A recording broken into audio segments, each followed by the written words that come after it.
Cabadbaran, situated in Cabadbaran City along the Cabadbaran City Hall.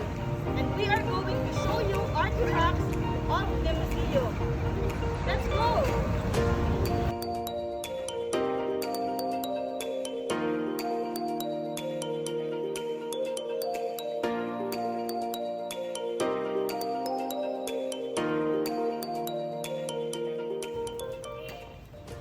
Guys, nowadays we are now in the modern era, and this era technologies are very high. So we have here a vintage camera.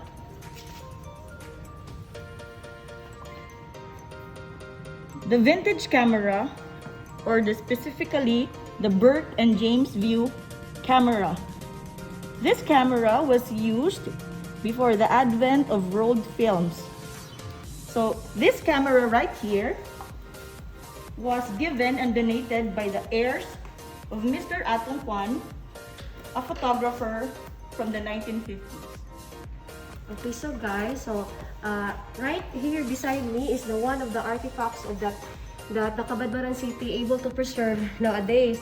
So this is the hand crank sewing machine that we use way back in before the World War II. So is it good that these two of the artifacts that here in the Museo de Cabadbaran at City Hall is still preserved nowadays, and we should be grateful for that. Okay, that's all for the featurings of the artifacts here in Cabadbaran. Thank you. Hi guys! Okay, so we are here today in the Senora Candelaria Cathedral Church here in Cabadbaran City. So do you know guys that as one of the Roman Catholic believers, every time when we see a church, when we are walking or going to put one, we do the cross sign. So now, for now, let's go inside to the church so we can see the whole structure of the Senora Candelaria Cathedral. Okay, let's go.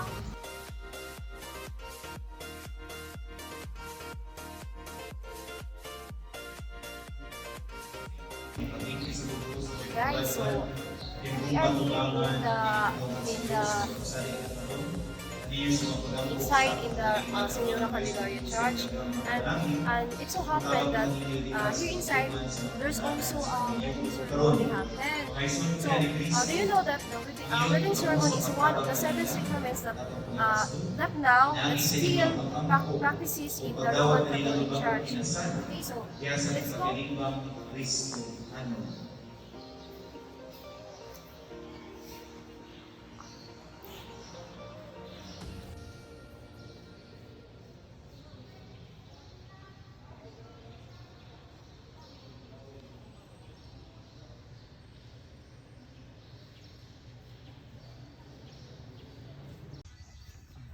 So today, mag-Bible sharing ta.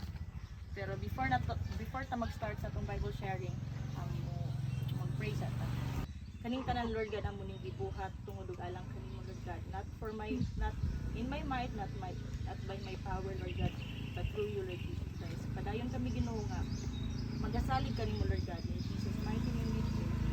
Amen.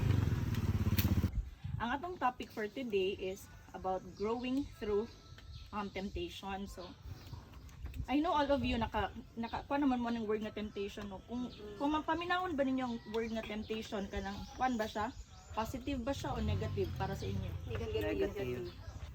So one way to overcome our temptation is to refuse to be intimidated, and we are very much intimidated when we are tempted. And we should be realistic and that about the inevitability of temptation. So dili mo gid nato malikayan ang temptasyon. Naagid kanunay ang temptasyon, but it's up to us kung unsaon nato siya pag-deal. But with God, kung si God ang istoryahan, hindot siya, and you cry it out to the Lord, hindot sumbungan ang Ginoo sa atong mga problema.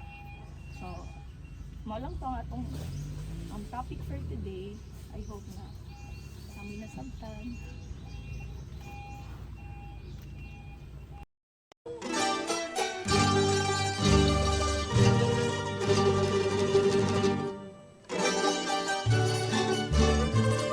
bet some of you knows that cariñosa is a folk dance representing the courting phase of a romantic relationship.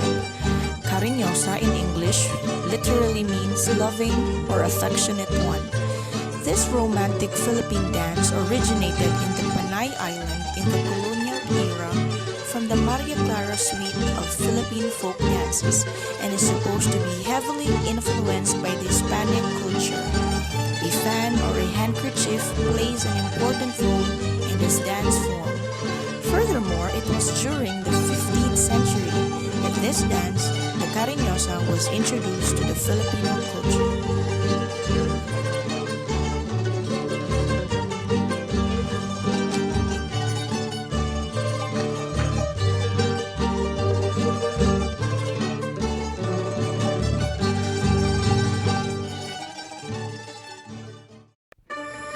Tinikling is the Philippines' national dance and is a traditional folk dance that originated during the Spanish colonial era.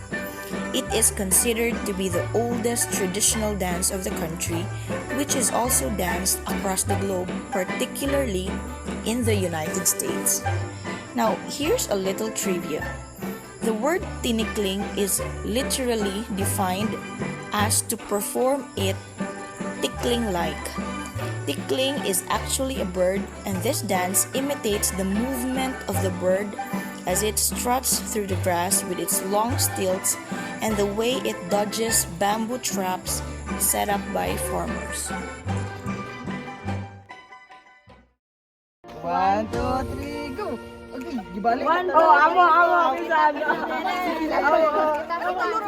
Get these butterfly fingers ready and jump into the grid for patentero. This traditional game in the Philippines will have tagging, evading, and laughing as you try and cross from one side to the next. Patentero is a traditional Filipino children's game along with tumbang preso. It is one of the most popular outdoor games played by children in the Philippines. I still remember those days that we played this game together with my friends back in our childhood days, and it's so much fun. And as consequence for the losing team, each member's foot is hit by a slipper. Now, try to imagine how painful that would be, but yet fun and exciting.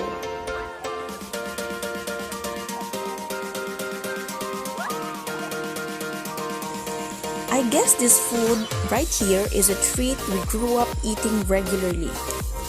Yes, you got it right. Toron. Toron is typically served for merienda or a Filipino afternoon snack or dessert. Toron has this perfect blend of flavor and texture. There are actually lots of stalls here that mix fresh toron every afternoon, but today we made it to a point to make our own version because cravings.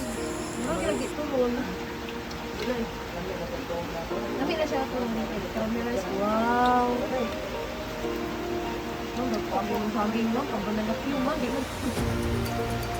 Dapat iba nila ganito.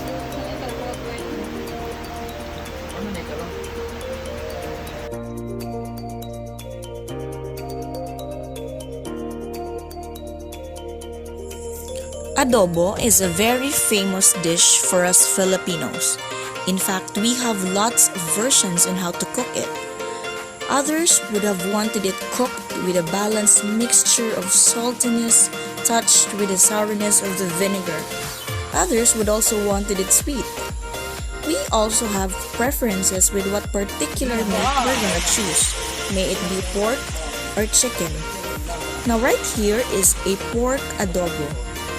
This dish is composed of pork slices cooked in soy sauce, vinegar, garlic, and onions. We also added bell pepper and a generous amount of what we call siling labuyo for some added flavor. Now doesn't it make you crave for it?